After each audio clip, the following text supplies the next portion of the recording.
April 2019, Las Vegas trip, part 5. Elizabeth. The next day, my phone buzzed, and I knew it was Kathy. Do you want to go to Circus today? We passed through it yesterday on the way to the restaurant. I thought about what I saw, and it immediately clicked. The roller coaster area. I agreed, but didn't know if it would be a good idea to bring Bluey to such a chaotic place. However, I also wanted him to not be lonely and have human interaction. The more I thought about it, the clearer the answer became. We went to the desired place.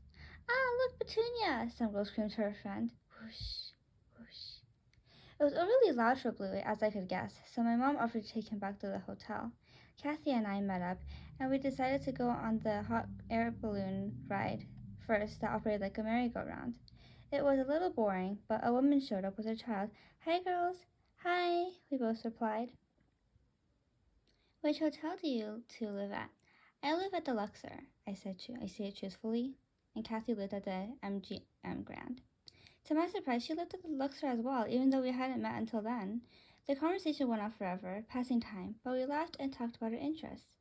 The ride then came to an end, and Kathy pointed to a Lego ride where it went upside down, spun, and swung. Now, this is more like my style. She contemplated about going on it, which took me by bafflement because she taught me how to do the monkey bars and jump off 20 feet places, but being myself, I didn't force it upon her. If she ended up wanting to go on, I'd let her, but if it came the opposite, it wouldn't matter much to me. I ended up going out on myself with a few other people who were at least 7 years older than me, and it began with 3 low swings back and forth. On the 4th one, though, we swung to the very top and stopped for almost like a decade, letting my hair turn into a troll's. We were finally let out after returning to a normal position, to which I saw myself in a mirror. I looked hideous, but silly in a good way, to which Kathy laughed with me regarding my appearance. We went on a couple of other rides, some with both of us while others just by myself, and went our separate ways. Bluey. Elizabeth brought me to some place full of people and screams. Ah, look, Petunia! The obnoxious human screamed to another one of her kind. Whoosh, whoosh. Yes, if you don't bring me somewhere quieter, I might. Okay, just give me a bit.